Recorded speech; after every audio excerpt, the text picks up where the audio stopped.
Finally लंबे इंतजार के बाद आरआरबी अहमदाबाद जोन ने लेवल 5 के रिजल्ट ऑफिशियल साइट के ऊपर डाल दिए गए। लेवल 5 के रिजल्ट आप यहाँ आकर आरआरबी अहमदाबाद जोन के ऑफिशियल साइट के ऊपर आकर यहाँ पर आप अपना रिजल्ट चेक कर सकते हैं। ये रहा आपका रिजल्ट। तो यहाँ पर हम बात करेंगे कट ऑफ के ऊपर, कट ऑफ कितने गए, अपने कट ऑफ से भी कंपेयर करेंगे और कितने लोग शॉर्ट लिस्टेड किए गए आरआरबी अहमदाबाद जोन में, ये भी हम लोग इस वीडियो में बात करेंगे। चैनल पर आपने है, चैनल को सब्सक्राइब कर लें और इस वीडियो को अपने दोस्तों के साथ शेयर करें। आते हैं इस रिजल्ट के ऊपर। तो यहाँ पर इन सभी कैंडिडेट को लगभग जितने लोग यहाँ पर शॉर्ट लिस्टेड किए उन सभी को सबसे पहले आप जो 4 साल समय दिया उन सभी को आपने बहुत बहुत बताइए, आपने बहुत मेहनत की और फाइनली आपके मेहनत का ये रहा रिजल्ट। यहाँ पर देखें टोटल कैंडिडेट जो शॉर्ट लिस्टेड किए अलग अलग कैटेगरी वाइज रिजल्ट दिए गए।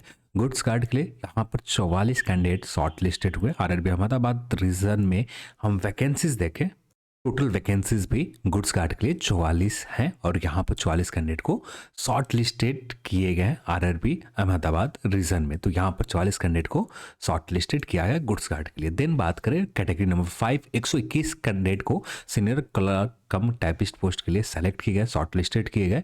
और यहाँ पर देखें तो ये यहाँ पर सीनियर कमर्शियल कम टिकट क्लर्क का टाइपिस्ट का जो वैकेंसीज है 124 वैकेंसीज है, 123 और 124 वैकेंसीज है। अब यहाँ पर जो शॉर्ट लिस्टेड किए गए आरआरबी अहमदाबाद रीजन में 121 कैंडिडेट को शॉर्ट लिस्टेड, ये अलग रीजन वाइज नहीं दिया गया, एक ही जगह दिया हुआ है। तो 121 है। एक बार मैं फिर से देख लूँ, सीनियर क्लर्क कम टाइपिस्ट पोस्ट 124 पोस्ट है और सीनियर कमर्शियल कम टिकट क्लर्क का 126 पोस्ट है। ठीक है, तो यहाँ पर 121 कैंडिडेट को सीनियर क्लर्क कम टाइपिस्ट के लिए शॉर्ट लिस्टेड किए गए। तो हो सकता है कि कैंडिडेट ना मिले हो या ऐसा भी किया जा सकता है आगे चलकर कैंडिडेट ना होने की वजह से, या जो भी हो आगे चलकर ही एग्जैक्ट पता चलेगा। अब भी कुछ भी बोलना सही नहीं होगा, तो इंतजार करते हैं। देन बात करें सीनियर कमर्शियल कम टिकट क्लर्क के लिए 124 कैंडिडेट को शॉर्ट लिस्टेड किए गए। अब यहाँ पर वैकेंसीज देखेंगे तो 126 वैकेंसी टोटल है और जिसमें से 2 कैंडिडेट के यहाँ पर भी कम कैंडिडेट को शॉर्ट लिस्टेड किए गए आरआरबी अहमदाबाद जोन में। तो यहाँ पर कट ऑफ है, ये गुड्स कार्ड के लिए कट ऑफ है, यहाँ पर बहुत ज़्यादा हाई कट ऑफ है जो हम लोगों ने प्रिडिक्ट कर रखा था नन टाइपिंग पोस्ट के लिए। ये नन टाइपिंग पोस्ट के लिए 82.33 प्रिडिक्ट कर रखा था और कट ऑफ कितने जा रहे हैं, ये तो आपका एक ही पोस्ट हम लोगों ने देखा सीधे नॉर्मल। जो सबसे लोएस्ट कट ऑफ है आरआरबी अहमदाबाद जोन का, ये रहा आपका लोएस्ट 82.71 यानी +3 चले गए। अब ये ऐसा हुआ क्यों? क्योंकि बहुत सारे ऐसे कैंडिडेट थे यहाँ पर भी जो सर्वे में पार्टिसिपेट नहीं कर रखा था, जिसकी वजह से आपको यहाँ पर ये अच्छा खासा प्लस नज़र आते हुए नज़र आ रहे हैं। फिर हाँ, बाकी कैटेगरी में आप देखें तो बाकी कैटेगरी एज इट इज़ ही है, ज़्यादा आपको प्लस नहीं देखने को मिलेगा। पर जनरल कैटेगरी में आपको ये प्लस ज़्यादा होते हुए नज़र आ रहे हैं, क्योंकि जनरल कैटेगरी में वैसे कैंडिडेट जिन्होंने सर्वे, जैसे ईडब्ल्यूएस कैटेगरी के वैसे कैंडिडेट जिन्होंने अच्छे स्कोर कर रखे हैं, सर्वे में पार्टिसिपेट नहीं किया, तो यहाँ पर तो इम्पैक्ट नहीं पड़ा, पर इनके अच्छे स्कोर होने की वजह से ये शॉर्ट लिस्टेड हो सकते थे जनरल में, और शॉर्ट लिस्टेड यहाँ पर भी हुए जनरल में।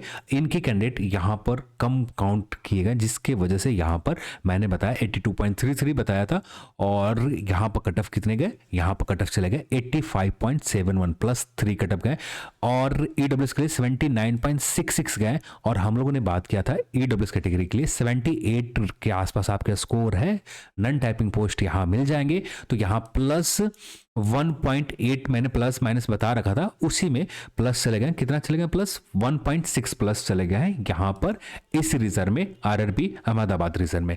ओबीसी 81 बता रखा था, कट ऑफ कितने गए ओबीसी कैटेगरी के देखें तो कट ऑफ 81.34 गए आरआरबी अहमदाबाद रीजन में नन टाइपिंग पोस्ट के, और बता रखा था मैंने 81। यहाँ पर भी पॉइंट में कुछ प्लस हुए हैं।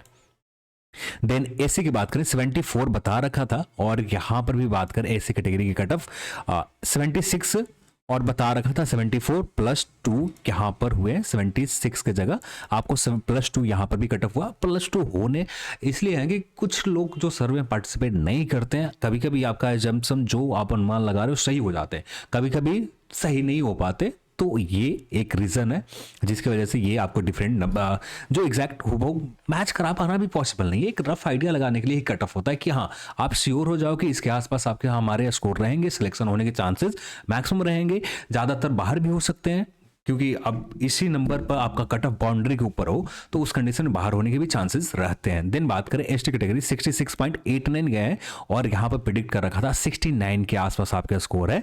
None typing post RRB Ahmedabad zone में मिल जाएंगे और प्रिडिक्ट कितना कर रखा था, यहाँ पर -2 हुए हैं कट ऑफ, तो यहाँ पर -2 ना, -2 से थोड़ा सा कम हुआ कट ऑफ, 1 पॉइंट कुछ कम हुए। तो यहाँ पर आरआरबी अहमदाबाद जोन में जनरल कैटेगरी को छोड़ दिया जाए तो लगभग सारे कैटेगरी ऑलमोस्ट वही रहा। तो हम कह सकते हैं कि 90% से ज्यादा यहां पर भी कट ऑफ हम लोग का मैच किया है, वेरी किया है आरआरबी अहमदाबाद रीजन में। देन बात करें गुड्स गार्ड के लिए, गुड्स गार्ड ऐसा क्यों हुआ, तो गुड्स गार्ड में पहले से अनुमान था कि यहाँ कट ऑफ सबसे हाईएस्ट रहेंगे, क्योंकि ये जो टॉप के यहाँ पर जो प्रेफरेंस लोग, अब यहाँ पर प्रेफरेंस तो माना नहीं जा रहा, पहली बात ये चीज आप अपने माइंड में रख लें। यहाँ पर जो भी रिजल्ट दिए गए कोई भी प्रेफरेंस को देखा नहीं गया, सिर्फ जो भी कैंडिडेट अच्छे कैंडिडेट गुड्स यानी टॉप कैटेगरी का जो यानी लेवल 5 का जो टॉप कैटेगरी में टॉप नंबर 1 पर आ रहा पोस्ट जिसका रैंक लेवल हाई लेवल है उनको पहले नंबर पर काउंट किए गए। तो यहां पर भी वही हुआ, पहले नंबर पर कैटेगरी नंबर 3 पोस्ट काउंट हुआ, देन लेवल 5 ये काउंट हुआ, देन ये काउंट हुए, जिसकी वजह से ये नजर आ रहा है। अब बात कर लेते हैं टाइपिंग के लिए, ये रहा आपको सबसे पहले यहाँ ही बात कर लेते हैं। गुड्स गार्ड के लिए 87.39, एसी के लिए 80.33 और एसटी कैटेगरी 71.93, ओबीसी में आते 84.36, ईडब्ल्यूएस में आते 80.33। आरआरबी अहमदाबाद रीजन में कट ऑफ गए गुड्स गार्ड के लिए। और यहाँ बात करें लेवल 5 के ऊपर ही, और ये है आपका पीडब्ल्यूबीडी टाइपिंग वाले पोस्ट के लिए, और यहाँ पर देखें तो 79.32 कट ऑफ गया। अब यहाँ पर मैंने एग्जैक्ट मुझे याद नहीं है कितना बता रखा है, पर इसी के आसपास बता रखा होगा। तो यहाँ पर भी टाइपिंग वाले पोस्ट भी लगभग ठीक ही ठाक गया होगा। आप खुद चेक करके आप हमें बता दें कि सही बताया या गलत बताया, ये मैं आपके ऊपर छोड़ता हूँ।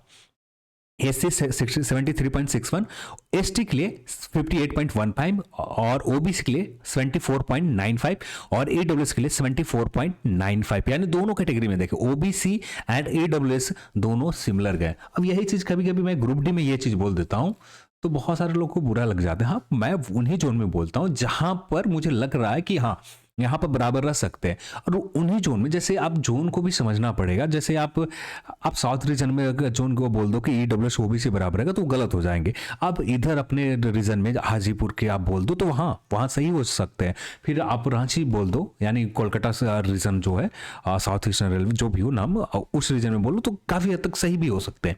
पर जहां पर मुझे लगता है कि हाँ यहाँ पर हो सकते तो वही चीज बताता हूँ। और जो भी है मैंने एग्जैक्ट तौर पर आपको कहा कि एक रफ आइडिया है, आप इससे आइडिया लगा सकते हो, आप श्योर हो सकते हो, ना श्योर हो सकते हो, क्योंकि एग्जैक्ट अनुमान लगा पाना ग्रुप डी में पॉसिबल ही नहीं है। हर सेपरेट शिफ्ट के अलग अलग चीजें निकल कर आएंगे, और यहाँ पर जो डेटा है बस लिमिटेड डेटा है, उस लिमिटेड डेटा के परसेंटाइल स्कोर बदल भी नहीं सकते, यदि बदलते भी हैं तो वहां पर जो निकल कर आएंगे इनके परसेंटाइल स्कोर बहुत ऑफिशियल परसेंटाइल स्कोर से इररिलेवेंट हो जाएंगे, जिसकी वजह से आप आइडिया नहीं लगा सकते। हाँ, एक रफ आइडिया दे सकते, तो ग्रुप डी में मैंने वही काम किया कि एक रफ आइडिया आपको दे दूं जिससे आप काफी हद तक श्योर हो जाए कि हाँ सिलेक्शन के चांसेस रहेंगे या नहीं रहेंगे। काफी हद तक मैं जो भी जिन रीजन जैसे एनटीपीसी में बहुत सारे जो उनके लोग देखा कि हाँ कहाँ पर कितने स्कोर लोग कर सकते हैं, तो ये भी एक मैटर करता है कि उसी आधार पर बहुत सारे थोड़े बहुत गलत तो होते ही हैं। एग्जैक्ट कहीं किसी जोन में मैंने ज़्यादा बता दिया हो, ठीक है, उसके लिए माफ़ी चाहता हूँ, ज़्यादा बता दिया हो, और किसी जोन में थोड़ी सा कम बता दिया हो, तो जो मुझे लगा उसी के हिसाब से हम ग्रुप डी के ऊपर बात कर रहे हैं। और वो भी सभी जोन के ऊपर बहुत जल्द कंप्लीट कर दिए जाएंगे, बस 5-6 जोन बचे हुए, ये भी वीडियोस आपको बहुत जल्द मिल ही जाएंगे। तो चलिए आज के इस वीडियो में इतना ही, और इस वीडियो को देखने के लिए आप सभी को बहुत बहुत धन्यवाद। जय हिंद।